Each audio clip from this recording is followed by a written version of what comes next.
Welcome, everybody, to the very first episode of No Run Zone, a brand new show covering everything happening in the BCAFFL and the growing world of flag football. I'm your host, Eric Slavin. Joining me is my co-host, Hunter Lake. Hunter, how's it going?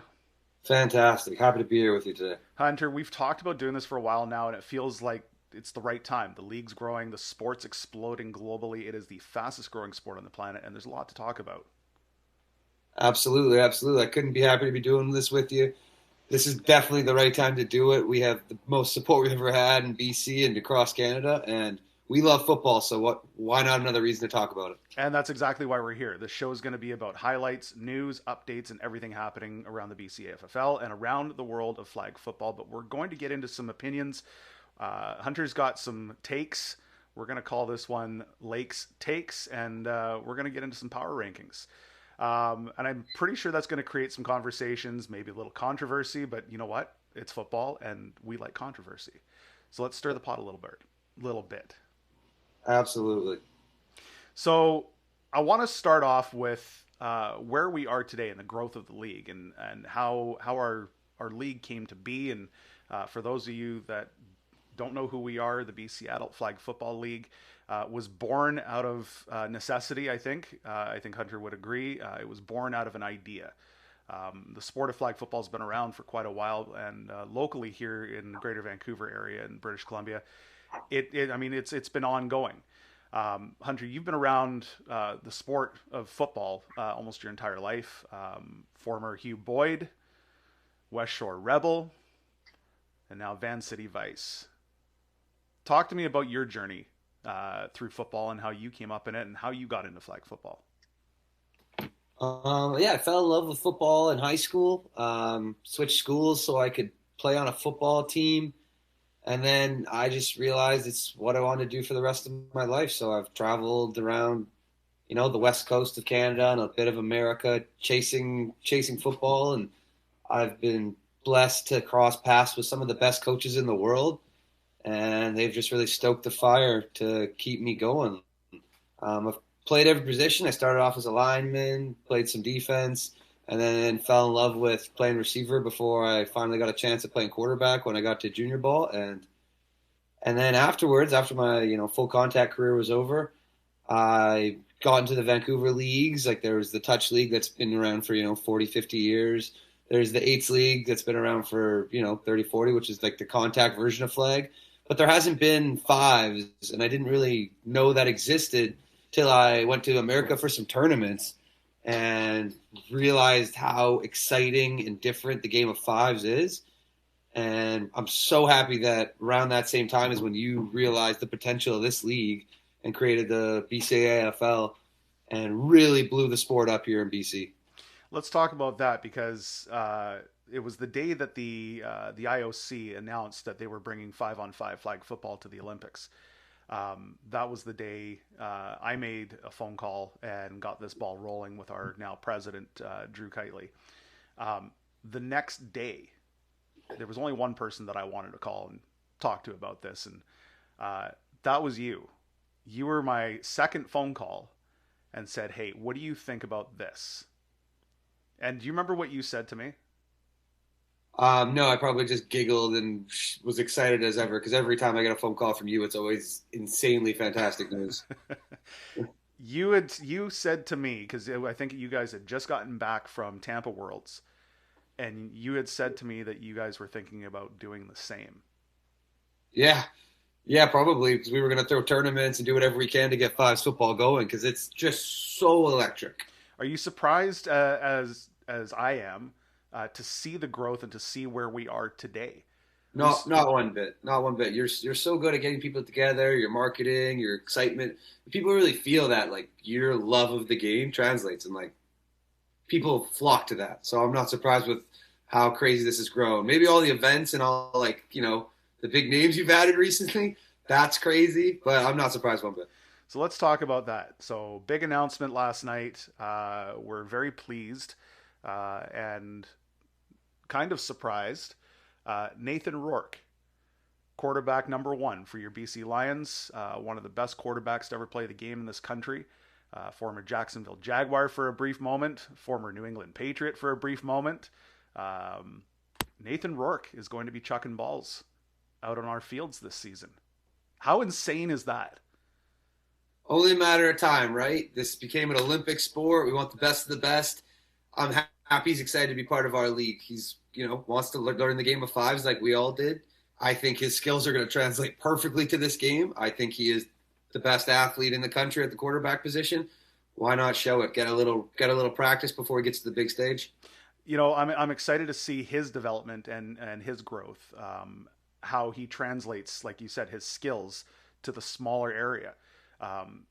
Obviously, never really played the sport before at this level. It's a little bit different going from a full-size CFL field where you have the ability to just drop dimes, 70 yards downfield, where here the entire field length is 70 yards. So being able to rein that in, and somebody who's played on, both size fields, you've played the tackle game, you've played the full size field, you've done very well on the five stage. How do you think that that's going to translate, or how is he going to be able to make that adjustment? I think there is going to be a tiny learning curve, even for an athlete as amazing as him, just because the timing is totally different. You're not dropping at all. You're not doing your 5, 7, 3-step drops. It's about getting the ball out quick. But I think his mechanics are so fundamentally sound, and he's such a phenomenal athlete that'll take over because of his levels of that. That'll compensate for any lack of knowledge. It'll just be the playbook and obviously the windows he's got to change up. And, dealing with a guy right in front of him every play as opposed to rushers coming off the edge is going to be a bit different. But I don't think that'll be too much of a hurdle for him. It's going to be exciting to see the number of non-players that are going to make their way out to our fields every week. We might have to start selling tickets. So just quickly touching more on the growth, we're at 57 teams this season. Awesome. Our first season, we were at 24. And that was we're only into year number 3, man. Yeah, that is so fantastic. Where do you see this going? Like, where do you see, like, we're expanding. We're now going to be operating in Kelowna as of August of this year, running a full season. The plan is to have what we're doing here in most major cities around the province of British Columbia and really truly make it a provincial league. But where do you see this ever stopping? Do you? No, I'm hoping this becomes obviously in every city in BC, and I'm hoping we can branch this out to all of Canada, becoming one giant, fives flag league. I know you've already been working with Alberta and stuff like that and trying to grow the brand to become one connected unit. And I wouldn't be surprised if everyone eventually jumps on the same board. I mean, Quebec does their own thing, but everyone else should want to jump on the same board. So let's shift back real quick and let's talk about Kelowna. One of the longest standing tournaments is in its 46th year this year. That's Mabel. Mm-hmm. If you've been around the touch game or the flag game at any point over the last 4 decades, you've heard of Mabel. Mabel and the BC Adult Flag Football League have partnered this year, and we're going to be offering a 5v5 division at Mabel. What are your thoughts? That's huge. I've gone to this tournament. It's Canada renowned. People come from all over the country for this tournament. And this is the only way it's going to grow because touch football is what it is. Fives flag, no offense to the people who love touch football, is going to be the future of football in this country. And that's the only way it's going to grow. For the, the newer athletes that want to, shake and bake with the ball and play a little more new school football, and obviously bringing the women's game to it. They've tried, and it just hasn't worked out for them. They've done a couple women's tournaments at Mabel, and it just hasn't been able to grow. And this is the future. This is what, kids are going to be playing in high school. This is what people are going to want to train for. This is what's going to bring the next generation of best athletes out to BC. Let's talk about something happening right here in our own backyard. The Pacific International Open. This is year number 3. Give me your thoughts on last year and how that went. Last year was phenomenal. Like, we had so many talented teams come, like high ranking. I'm not sure, they're not USA flag anymore. I-Flag. They have so many high ranking I-Flag teams come. We got every team basically that could compete with them in BC to show up. It was fantastic. We had, basically one of the top teams in Canada, going out for, Hail Mary ending games, like game-winning drives in the playoffs. I really think some of those American teams got to run for their money, and it was super fun to watch them compete. And this tournament is crazy in its scale. How many teams did we have competing last year? 42 teams last year. It felt like 1,000. It was such a great community. Everyone was out, with the food trucks, the beer gardens, the DJs. It was really electric. It really felt like something you'd have to go to America to feel. And that's what made me fall in love with this Fives game. When I went to those USA flag tournaments, and it felt like its own world going on. We're starting to get that feel here in BC, and it's so cool for all of these Canadians that haven't got to experience that because they haven't, gone down south to really experience what football can be. You're showing them that here, which is electric. Well, that was the plan. And this year's goal, I think we targeted ourselves at 60 teams for this year's tournament. So our hope is to get there. We know there's rumors floating around right now. Apex out of the States, they're looking to come up. I know most of their rosters set by it's mostly Team USA flag football players. YTG, another top ranking team out of the United States, out of the IFAG. Yeah, they're working to get themselves up here. Fiji has already committed. Nice. We're still in conversation with a lot of teams out of Mexico, Great Britain, Australia. This is going to be a big year for the BC Adult Flag Football League and for the Pacific International Open. So keep your eyes up.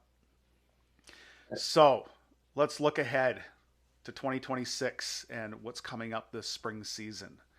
And I want to know from you. I want to know where you see these teams and how they all slot in. So let's get into our next segment called Lakes Takes. Let's talk about the power rankings.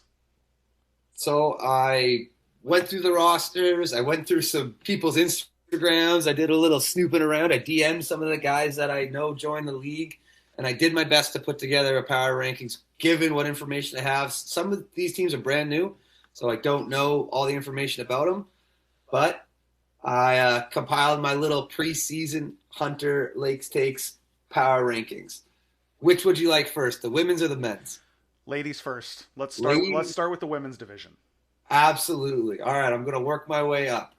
So, starting at the bottom of the power rankings, and this is no offense to the team whatsoever. This is just my opinion and where they got to grow. We have 7 women's teams this season. It's awesome. I'm very excited. We have one new team in what do they call it? The West Coast. The West Coast Wild. Very excited about that. Wild. Yeah, but we're going to start with the Vixens. The Vixens at number 7. I'm a fan of these girls. They have some amazing talent, some fantastic people, but from what I saw last season, a lot of growing pains, learning the game, dealing with, cohesion on offense and defense. The team is definitely expecting to make some big steps this season, but until they start winning games, unfortunately they slot in at the bottom of the power rankings. Next up, I have the Hail Mary slotting in at number 6. They're one of the most dedicated squads of ladies in the league. And their experience needs to start translating, obviously.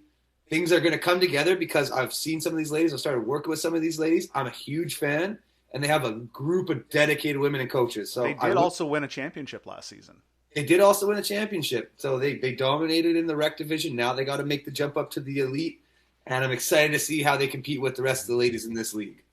That's a good point. Returning champions. I got to put a little more respect on their name.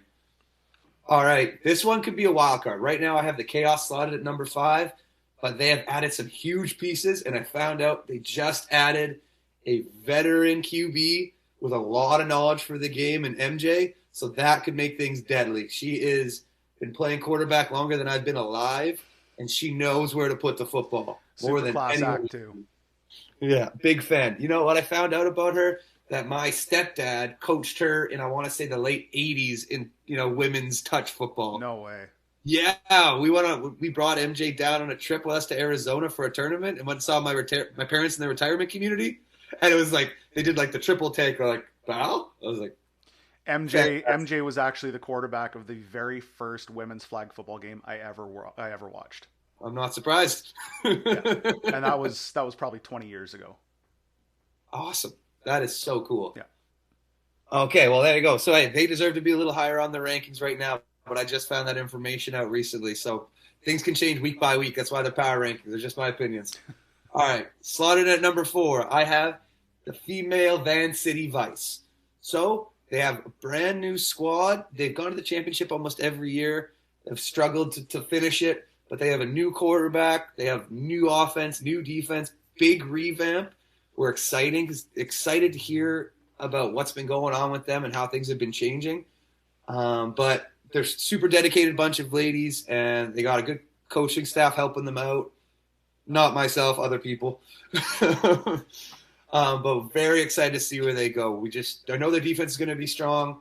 We're excited to see where the offense is. That's kind of why they rank in the middle of the pack right now. All right, coming in at number 3, I have Eazy-E, which feels like a big hit because they are, the 3-time returning champion, 4-time returning champion? So our championship trophies that are sitting behind me, there is no other women's team name on that trophy other than Eazy-E. So I'm going to piss off a lot of people on that team by ranking them at number 3 right now, right? All right, that's good to know. So 4-time returning champion, Eazy-E, but huge roster loss. They have cleaned house, split up basically, lost a lot of their speed, a lot of their football knowledge, but they still are a weapon because, my gosh, Coach Leo and the rest of those ladies know football. They know how to win. And I've heard they've reloaded with some stellar talent from other leagues. They've brought in some of the ladies from the Charros and Icon team. Yeah. And I'm worried about that. That's a lot of speed. I don't really know who's going to be quarterbacking for them, though. So I'm excited to see how that plays out. I could be a wild card. But right now, because of their losses, slotted at number 3, which, sorry, you got to prove me wrong, but I like it. I like to hear what's going to happen. All right. So that leaves us with 2 teams. That leaves us with 2 teams, and this is going to surprise a lot of people. I'm curious to know who you've got in the number 1 slot, because I know who I've got, and I'm pretty much bang on with what you're saying right now. I've got my opinions just knowing the players on both teams. Yeah. I'm going to go out and I'm going to say that you're putting the Phillies reign on top. No. Oh. Opposite. This one's hard, but their team has to prove it for me. I literally they have the largest, most experienced, and maybe the most talented team in the league, but they have just unfortunately proven that they're gonna exit early. They've had consistent early playoff exits that I need to see something different to give them the crown right now. Okay. I'm such a fan of their offense. I'm such a fan of their defense. I'm such a fan of their coaching staff. I'm such a fan of the way they run their team. One of the most supportive locker rooms in football. They stay positive all the time. They make everyone feel like, the number 1 customer. I love that about them. But if I'm just looking strictly at a, 1v1 player locking up position, I have the West Coast Wild winning that matchup right now. Okay. So the Reign, amazing. They need to win a championship. They need to prove it. This is their year. They have such a good opening this year. They deserve to win it. That's why I have them at number 2. I feel like we're going to see potentially them in the final bat, but they are going to have to go against this monster of a roster in the West Coast Wild. It really is a monster of a roster, isn't it? It terrifies me. I wouldn't want to see this team in a back alley. They look fantastic coming off the bus. They have Team Canada players. They've taken some of the most athletic players I've seen, male or female, in the game. The only wild card with them is I don't know who's quarterbacking for them. So from what I understand, it's Christy Switch. She was the Storm's quarterback? I believe so, yes. Okay, all right. So Christy Switch, so that's huge. So it really just depends if she can get everyone the ball. I know she's played 5s for a couple of seasons. I haven't seen her last season, I don't think much. End of the day, I don't see a lot of teams scoring on the West Coast Wild. They are a fundamentally sound, talented team. You said that you wouldn't want to see this team in a back alley. The only back alley I'd like to see that I would want to see them in is one that's on fire, because the majority of this roster is built by firefighters. That's true. Potentially going to miss some games, right? They're shift workers. Right. They're not always going to have their whole roster there, so that might be some bumps of the season. So I wouldn't be surprised if these power rankings jumble a whole lot throughout the season. But just looking at, I want to say who I think will be their starting roster, they are some of the strongest, fastest, tallest women we have in BC. Just athletic beings. Yeah, and they know football. They've most of the starting roster has gone to nationals, competed at that level. Some of them play on Team Canada, so it'd be insulting to them to rank them anywhere else right now. Shout out to Jen Lundquist. Yeah, shout out to our superstar. Okay, so there you have it. There's our power rankings for our 2026 spring women's division. This is where I'm going to start to pull some hairs and piss some people off, and I'm very excited about that. All right, I'm going to jump right into it. Where are we starting with? I'm going to same thing. Work from the bottom, get my insults out of the way, and then get to the top and start patting myself on the back. Okay.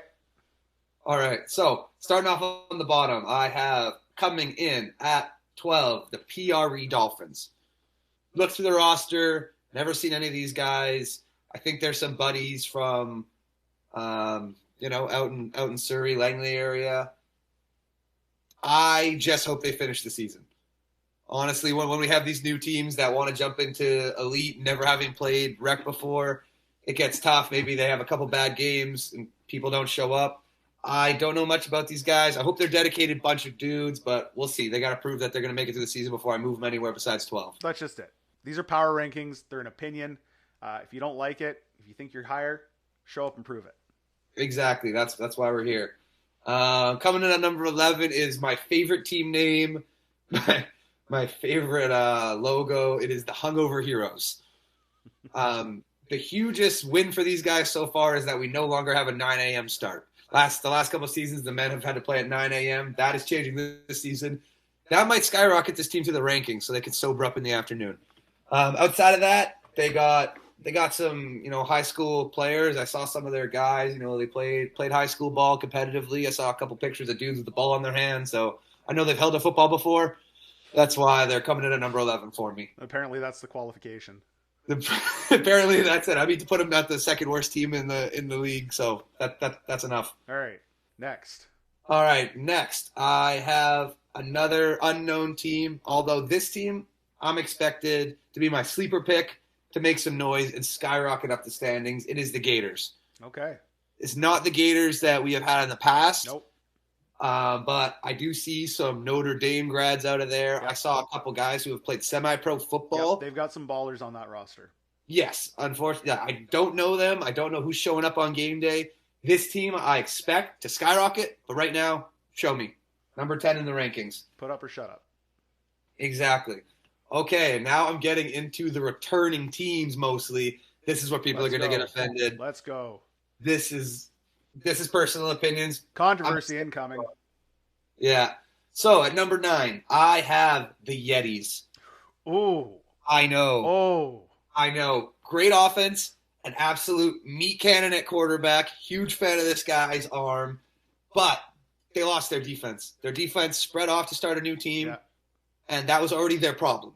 So unless I see them pick up some big additions to help play the game of football, they can keep throwing goals every single play, and that won't matter if they're losing games 40-50. Defense wins. Defense wins championships. Yep. Because there's not that many good DBs in the league. If you can capitalize or if you lose any, your team's struggling. Moving on. Number 8, I have the Honey Badgers. This is the defense of the Yetis. They're split off, made their own team. They have some solid players. They know how to play the game of fives. That's why I'm ranking them currently right above that slot. Another team with a mystery on offense because I think they have young, new players on O. But I think the veterans on defense will help get them through those games. Okay, number 7, and my favorite team personally, but I got to rank them here because they got to prove it that they can do it, is Hammer Time. Hammer Time is easily the most entertaining team in the league. The quarterback is basically doing a stand-up special every single game. The refs love it. I love it. And when I say love it, I mean probably hate it. But I'm a big fan. I think you're biased. I think I'm biased too. But I'm trying to be respectful of the game itself. Number 7, because they're a young team outside of their quarterback, who is an old man. The rest of their team extremely young. Gotta figure out the game. They added some new weapons this year, so I'm excited to see how that works out. I saw them in practice a couple weeks ago. Some new talent could be quite surprising. And the returning guys are bouncy as hell. So coming in at number 7. At number 6, I have the 604 Nightmare. Another team that seems like they should be better, but every year they kind of come in at that middle of the pack, early playoff exit squad. Good quarterback, knows the game, knows the trick plays. They add a new bag every single time I see them on the field. That's another team, Swiss cheese defense. Can't stop the ball. So that's what's going to separate them, I think, going forward. These top, 4 or 5 teams have those defensive players that can shut teams down. Unfortunately, 604 Nightmare, great on the O, Swiss cheese on the D. Okay. Apologize to anyone who plays defense, but get a pick and prove me wrong. Who's number 5? Number 5, I have Showtime, and I have the Vancouver Showtime. I'm not sure if they call themselves that, but now that we have 2 Showtimes, because we're a Canadian league and I need to have 2 teams with the same name. Red Blacks. Yeah, classic. Rough Riders. Versus the Rough Rider scenario. Number 5, the Showtime. Few teams can match the raw athleticism on this roster. They flash brilliance on both sides of the ball, but a quarterback carousel every single week and inconsistent execution have kept them out of the finals every year. So I will say this. I will say this about Showtime. And this group has been developing, I think, since basically day one with us. Absolutely. Last season, they brought Randy Moore in. That was a big ad. As their QB1. Yeah. Did very well. He's back for a second consecutive season. One of my favorite quarterbacks that I've watched or played against or played with in my 13 years in this sport, in flag football. And he's just a genuinely good quarterback, good guy, reads the field well. Got an opportunity to play with him as he subbed in for a team that I was playing with, and throws a great ball. Good skill. Having now already completed 1 season and he's playing a consecutive season finally, I'm going to say that this team's going to be one to watch. Okay. And then they went out and they got Devontae Wilson. That's a big ad too. That's a lot of talent for them. Wow. So yeah, my only thing with them is they seem to fire their quarterback at the end of every season. So bringing a guy back that could work well with the team, that's a huge bonus. Absolutely. I wouldn't be surprised if they fly up these rankings as well. So number 4. All right, this is where it gets nitty gritty. This is where any one of these teams I think could be the championship at the end of this year. So just so we're clear, we have left over the Bellingham Head Toppers. We have the Ravens. We have Showtime Rebels. And we have Van City Vice. Those are our final 4. Absolutely, absolutely. I kind of feel bad putting this team this high on the rankings, but you have to put some of the respect on the name when they're coming all the way from the USA. At number 4, I have the Bellingham Head Toppers. This is a team I don't know much about, but out of the teams that have come across the border from Seattle at our Pacific International tournaments, they've always been talented. They've always known the 5s game, and they've always been extremely hard to play against. So if they're going to send a team across the border every week, I expect them to be good. The fact that we're getting an international team coming in to play in our regular season, our proximity to the border, for those that aren't aware, our proximity to the border is about 10-15 minutes, depending on which field we're at. So it's very accessible for the teams in northwest Washington.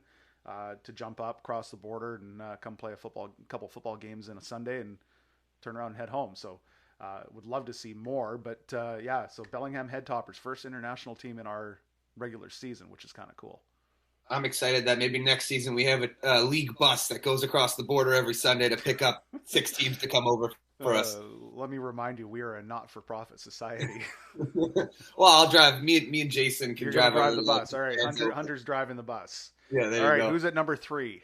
Okay, at number 3, I have the Showtime Rebels. Okay. This is a brand new team to the league. They haven't played 5s before, but I've seen what this GM has done in the touch game, and he has managed to steal the best talent off of every team. He's a savvy recruiter with deep pockets. We're talking about Bav, right? We're talking about the man, the fast man himself, Bav. I just hope I get some blueberries this season. Where exactly? He knows who to give the blueberries to. Yeah. He knows how to grease the wheels. They're talented. They win. They go everywhere. They win. So I am not going to put them in the dark. Everywhere they show up, they dominate. So I expect if he's going to drive out from Abbotsford or wherever he lives, that they are going to compete and they are going to execute and they are going to have talent. So they come in at number 3. Okay. Number 2, here we go. So we're down to Ravens and Vice. This has changed for me about 3 times in the last week because of what's been going on. There's been so many roster moves this offseason that I'm blown away. Like how? I mean, if free agent signings can win championships, we should have just given Ravens a trophy. Yeah. Until yesterday. Correct. So at number 2, I have the Ravens, who have one of the best rosters I've ever seen in BCAFL history. They added some of the best players from other teams. They got Mikey from Scout Team, who was MVP of the league before. They've added Troy Wong. They've added Rory, who everyone knows is one of the best deep threats in the league. And they have really secured themselves on paper as maybe the most talented team in the league. But holding them back is new quarterback. So they have a couple quarterbacks who don't really want to play there, but they've added a new one in Dre this season. He's played QB in the rec division. He's stepping up to join the elite. And with this roster, it shouldn't be hard. But at the end of the day, quarterback play is the game changer. Whoa. Pump the brakes. Van City Vice. Pump the brakes. At number 1. You're telling me that Colby's not chucking for the Ravens? I think he's going to chuck sometimes. Okay. But they didn't bring Dre in because of his great personality, which he has. No, they brought him in for his hair. Maybe that too. But hey, quarterback's about how you look, so maybe the hair is a big part of it. Great hair. Yeah, great hair.